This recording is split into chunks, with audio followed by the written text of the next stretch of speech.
بسم الله الرحمن الرحيم قل أوحي إلي أنه استمع نفر من الجن فقالوا إنا سمعنا قرآنا عجبا يهدي إلى الرشد فآمنا به ولن نشرك بربنا أحدا وأنه تعالى جد ربنا ما اتخذ صاحبة ولا ولدا وأنه كان يقول سفيهنا على الله شططا وأنا ظننا أن لن تقول الإنس والجن على الله كذبا وأنه كان رجال من الإنس يعوذون برجال من الجن فزادوهم رهقا.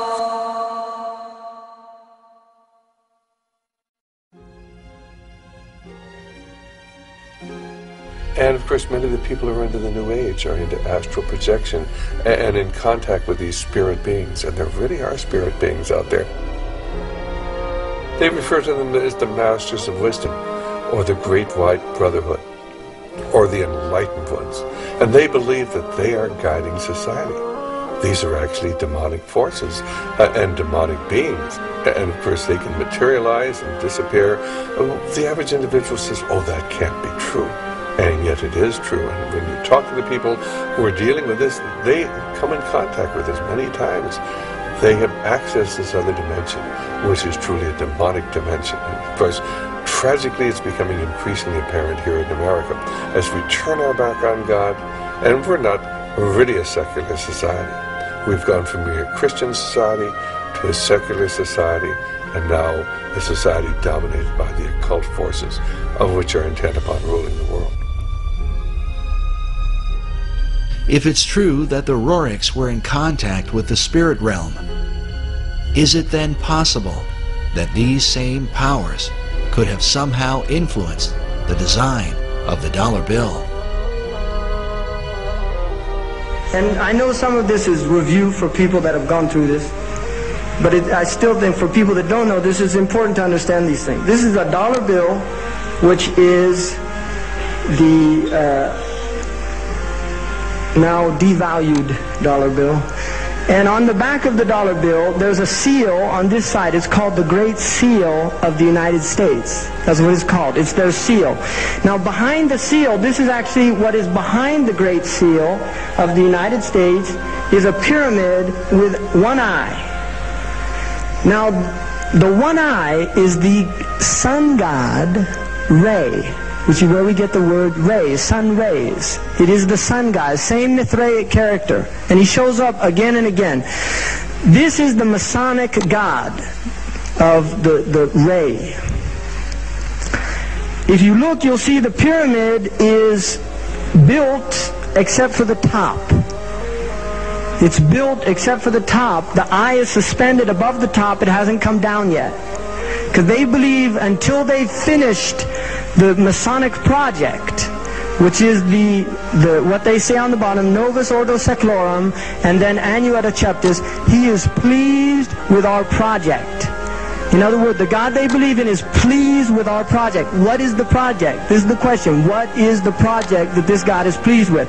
The project is literally the secularization of the world. To completely strip the world from religious beliefs. This is the project, and that is why it is called Novus Ordo Seclorum, a new secular or worldly order. If you translate that into Arabic, it would be a Nizam al-Alami ad-Dunyawi, not al-Jadid. It would be a Dunyawi, the new temporal order, the new order of the world. And we know what dunya is in Arabic.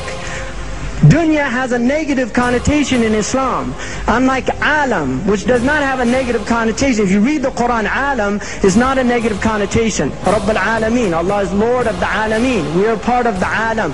The alam is the passive form of alim. It's what is known. It is how we know al-alim. The world is how we know Allah. We don't know Allah through dunya. Dunya is the the illusory nature of the world. It's the gharura, it's the aspect of the world that deludes you, thinking that you're permanent, thinking that you can transgress, thinking that you're independent from Allah. This is the dunya. Zionists do not, as they claim, represent the Jewish people. They like to claim they represent the Jewish people, but they most certainly do not. Anti-Zionism is not anti-Semitism. Authentic Orthodox Jews totally oppose Zionism. They sympathize entirely with the Palestinian cause, and they protest the wrongs that are done through it. We want to say that whatever happens, if the Arabs will recognize the state of Israel, we as a Jewish people are forbidden to recognize even 1 inch of Jewish sovereignty. We are commanded by God. We're not a nationalism. We are commanded by God that we're forbidden in exile to have even 1 inch of sovereignty, even if it would be handed to us.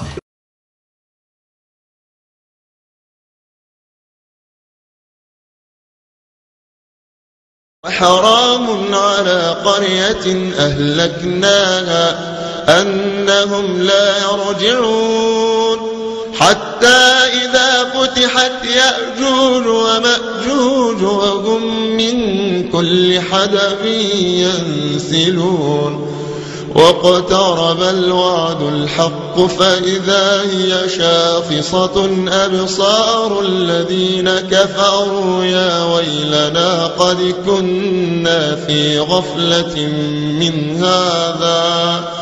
من هذا بل كنا ظالمين. The Saudi army of Abdulaziz ibn Saud conquered Mecca. And Abdulaziz and Sharif Hussein packed his suitcase and off he went. British took him away. And so Abdulaziz ibn Saud is now in control of Mecca and eventually Medina.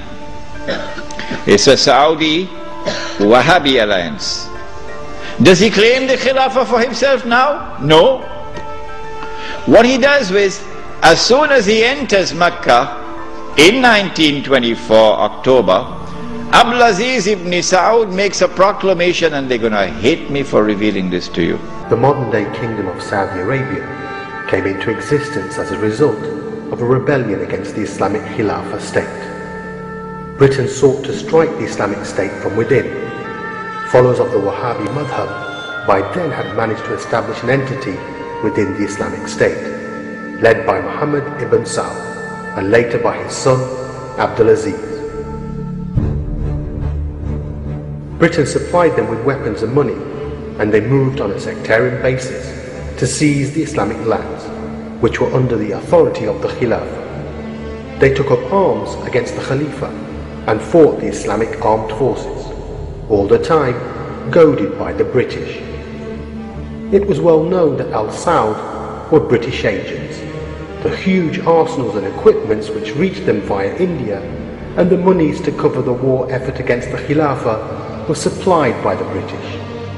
They exploited the Wahhabi madhab with the aim of fighting the Islamic State and clashing with the other madhabs in order to incite sectarian wars with the Uthmani Khilafah.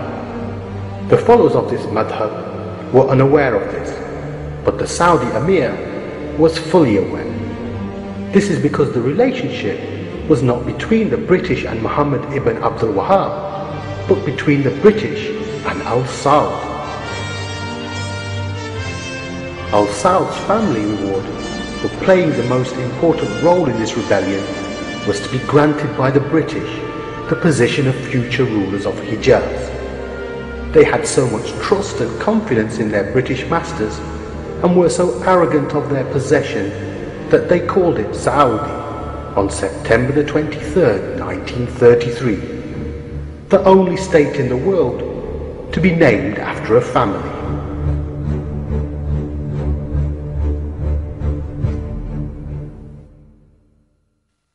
Contrary to popular Western myth, it is the Saudis that are dependent on the US and not the other way round. The relationship is one in which the Saudi regime has no leverage over the US, while the US exerts almost total control over the regime, with the power to remove the regime overtly or covertly.